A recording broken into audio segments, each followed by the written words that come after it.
When The Legend of Zelda Link's Awakening released on the Game Boy in 1993, it's a game that shouldn't have worked.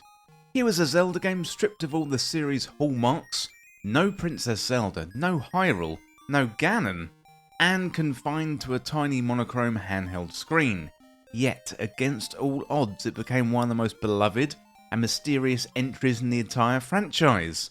Born from a late-night side project by a handful of Nintendo developers, Link's Awakening turned technical limitation into creative opportunity, crafting a dreamlike world that felt both whimsical and also haunting. It wasn't just a portable adventure, it was a story about impermanence, waking up, and about what we lose when dreams end. Well, if you enjoyed this video, hit that subscribe button down below for even more Zelda content here on Triforce Times, and stick around to the end of the video for an exclusive offer for channel members. In the early 1990s, The Legend of Zelda was already a defining series for Nintendo. A Link to the Past had just restored the franchise's reputation on the Super Nintendo, setting a gold standard for adventure games. But when development for Link's Awakening began, it wasn't intended to be the next great Zelda. It started as a late-night experiment. A few Nintendo developers, including Takashi Tezuka and Kazuaki Morita, began tinkering with the Game Boy hardware after hours, trying to see if they could replicate the feel of A Link to the Past on the tiny monochrome handheld. What began as a hobby project slowly evolved into something much more ambitious. As the prototype grew, it caught the attention of other Nintendo staff, including producer Shigeru Miyamoto. Rather than shutting down the project, Nintendo decided to officially greenlight it, giving the small team the freedom to make something strange and personal. That creative looseness is part of why Link's Awakening feels so different from every other Zelda game. Without the pressure of making a mainline sequel, the team could take risks. They could experiment with tone, they could borrow characters from other Nintendo titles, and tell a story that broke the usual Zelda template. The hardware itself shaped much of the design. The Game Boy's limited resolution and palette forced the developers to simplify every element, dungeons, overworlds and sprites into their most essential forms. But that constraint led to an elegance in design. Every screen mattered, every room had a purpose, and exploration felt tight and deliberate. The result wasn't a watered-down Zelda, it was a distilled one, a version that captured the heart of the series in miniature. And perhaps most fascinating of all, Link's Awakening was one of the first Zelda games to be infused with a distinct authorial voice. The influence of Twin Peaks, a show that the team reportedly admired for its dreamlike mystery and oddball characters, can be felt in Koholint Island's surreal tone and unsettling undercurrents. It's both playful and melancholy, absurd yet deeply human, and the game's development story mirrors its theme, something created in the quiet almost by accident that blossomed into something unforgettable. Okay, let's have a deeper look at the story and the setting. So, when the game begins, Link is caught in a violent storm at sea. His ship is destroyed and he washes up on the mysterious shores of Koholint Island, a place that feels both familiar and also strange. It looks like Hyrule with its forests, its mountains and its dungeons, yet it exists outside the usual Zelda mythology. There's no Princess Zelda to save, there's no kingdom in peril, no villain plotting in the shadows. From the moment you wake up in Marin's house, it's clear Link's Awakening is a different kind of Zelda, one that's more inward, more personal, and more dreamlike. Koholint Island is filled with life, talking animals, quirky villagers, and cameo characters from across Nintendo's universe. You're going to see Goombas in side-scrolling tunnels, chain chomps living in a house, and a shopkeeper who strikes you down if you dare to steal. Now it's whimsical, but there's unease under the surface. It's as if something about this world doesn't quite make sense. Conversations with NPCs drop subtle hints that Koholint Island might not be real, and the windfish, the being sleeping inside a giant egg atop of the mountain, holds the key to understanding everything. As Link collects the 8 instruments of the sirens and draws closer to the awakening of the windfish, the game's tone shifts from adventurous to melancholic. the truth becomes impossible to ignore. The island, its people, and everything that you've grown attached to are part of a dream, and waking up the windfish is going to make it all disappear. It's a revelation that gives the game's final moments a weight few titles from that era even attempted. And by the time the credits roll, you save the world, but you also destroyed it. What makes Link's Awakening remarkable is how this emotional depth emerges through the simple Game Boy dialogue and imagery. So without voice acting, the story relies on suggestion, music and symbolism to convey its meaning. Marin's wistful desire to see a world beyond the island, the eerie quiet before the final awakening, and that haunting melody of the windfish all combine to create one of the most poetic experiences in Nintendo's history. For a series known for heroism and destiny, Link's Awakening dared to ask what happens when the hero wakes up and the dream fades away. Okay, next up let's have a closer look at the gameplay and the design. So at its core, Link's Awakening takes the familiar structure established by A Link to the Past and miniaturises it for the handheld console. You explore an overworld, uncover hidden paths, venture into dungeons and collect new items that gradually expand what is possible. But what is remarkable about how seamlessly it all fits within the Game Boy's tiny screen and also limited inputs. Despite only having two main buttons, the game manages to deliver a full-scale Zelda adventure, complete with puzzles, secrets and a sense of progression that feels every bit as satisfying as one of the home console counterparts. The island of Koholint is small, but it is very dense. Every screen offers something interesting, a cave to explore, a secret to uncover, or a quirky character to meet.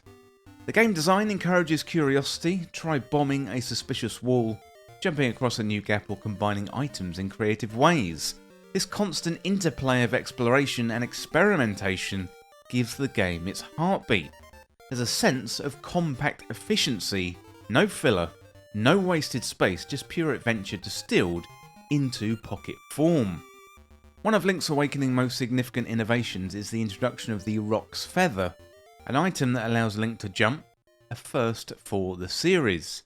This single mechanic adds an unexpected layer of verticality and movement, transforming both combat and puzzles.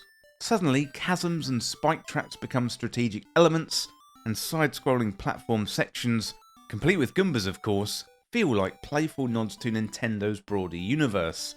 It was a bold fusion of styles that shouldn't have worked, yet it did, adding charm and variety to the experience. The dungeon design remains one of the game's greatest strengths. Each of the 8 main dungeons feels distinct, built around a central mechanic or an item that ties everything together. From the Eagle's Tower collapsing structure to the intricate switching puzzles of the Face Shrine, even within the Game Boy's limited memory, the developers created moments of surprise and cleverness that rival any in the series. Solving these labyrinths feels like peeling back layers of logic and discovery, culminating in bosses that, while simple by modern standards, are inventive and satisfying. And while the hardware forced the player to frequently open the inventory menu, since only 2 items could be equipped at once, that limitation is part of the rhythm. Swapping between items like bombs and a bow, a power bracelet, they become second nature. Rather than feeling cumbersome, it reinforces the sense that every tool has a purpose, every item a role to play in unlocking Koholint's secrets. In many ways, Link's Awakening mastered something the series has often struggled with, and that is focus. Every design choice feels intentional, every inch of its world feels handcrafted to reward curiosity. Next up, the music and the atmosphere. From the very first notes in the opening theme, Link's Awakening makes its tone unmistakably clear. The soundtrack, composed by Kazumi Totaka, with contributions from Minako Hamano and Koizu Ishikawa, is one of the Game Boy's most expressive achievements. Working within just 4 audio channels, the team create a score that feels both grand and intimate.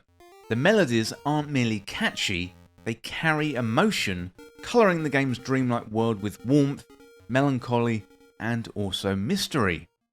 The Mabe Village theme sets the tone perfectly, belittling cheerful tune that feels safe and nostalgic, like a memory you can't quite place. But as the story unfolds, that comfort begins to fade, replaced by eerie dungeon tracks and somber pieces like the haunting Ballad of the Winged Fish. That song, woven throughout the game and reprised in the final moments, captures everything that Link's Awakening is all about. Beauty, loss, and the fleeting nature of dreams. Even on the Game Boy's tiny speaker, it managed to feel deeply human. Sound design plays an equally important role in creating atmosphere. The chirping of the birds, the crash of the waves on the shore, and the rhythmic ping of Link's sword gives Koholint Island a surprising sense of life. Each dungeon uses subtle variations in pitch and rhythm to reinforce its personality, from the tense echo of Bottle Cave to the mechanical hum of Eagle's Tower. Despite the hardware's simplicity, the soundscape is layered and immersive, pulling in the player into a world that feels real, even if it hints at its own unreality. It's also worth noting how the music contributes to Link's Awakening dreamlike qualities. Unlike the later Zelda games, where grand orchestration creates a sense of epic adventure, here the chiptune composition feels almost fragile, like they might dissolve if you listen too closely. The melodies loop, fade and reappear, mirroring the cyclical nature of dreams themselves. When the windfish finally awakens and the island fades away, the music swells and then vanishes into silence, a moment of profound stillness that lingers long after the credits roll. For a game on a system with no colour, no voice acting and limited graphical fidelity, Link's Awakening manages to convey more atmosphere and emotional texture than most modern games ever do. It's a soundtrack that doesn't just accompany the story, it tells it, stitching together the whimsy and tragedy of Koholint Island in a way that is utterly unforgettable. Next up we got the tone and the narrative theme, so at its heart, Link's Awakening is a game about dreams, not just in the story, but in feeling. Everything about Koholint Island seems slightly off, as if viewed through the haze of a half-remembered sleep. The world is full of familiar shapes and sounds, villages, temples, talking animals, yet something is always strange, uncanny, and just out of reach. That dreamlike dissonance gives an entire adventure a quiet tension, a sense that none of this can last. What makes the story so affecting is how it gradually reveals the truth, without ever breaking the illusion. Clues appear in casual conversation, cryptic hints or the melancholy expressions of NPCs. You start to realise that the people you're helping, Marin, Tarin, the owl, even the monsters you fight, exist only within this dream world. Every step towards your goal brings you closer to erasing them. It's an emotional paradox. To succeed, you have to destroy the very thing that makes the world worth saving. Marin in particular embodies the game's emotional core. She's curious, kind and full of longing, someone who dreams of seeing the world beyond the island even though she can't. Her relationship with Link is simple but powerful, filled with quiet tenderness that was almost unheard of in early 1990s games. When she sings the Ballad of the Windfish, it's more than just a melody, it's a prayer to be remembered, to exist beyond this dream. Her fate at the game's end, where she may become a seagull flying freely through the skies, it remains one of the most poignant and ambiguous moments in Nintendo's history. Thematically, Link's Awakening stands apart from nearly every Zelda game before or after it. It's less about courage or destiny and more about transience. The idea that every dream, no matter how beautiful, must eventually fade. It's about identity and self-awareness, and what happens when the hero realises he's part of something ephemeral. So these are weighty ideas, yet the game never feels pretentious or heavy-handed. They emerge naturally through its tone, its music, its dialogue, the feeling that every victory is also a small goodbye. In many ways, Link's Awakening feels like a reflection of its own creation, a passion project born in quiet corners, small in scope but rich in imagination.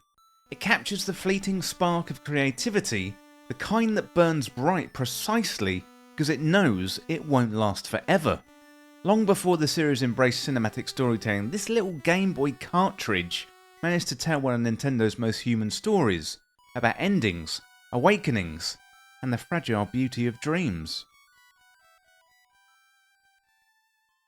Next up we got legacy and influence. So when Link's Awakening released in 1993, few expected a handheld Zelda game to rival its console predecessors. Yet, that is exactly what it did.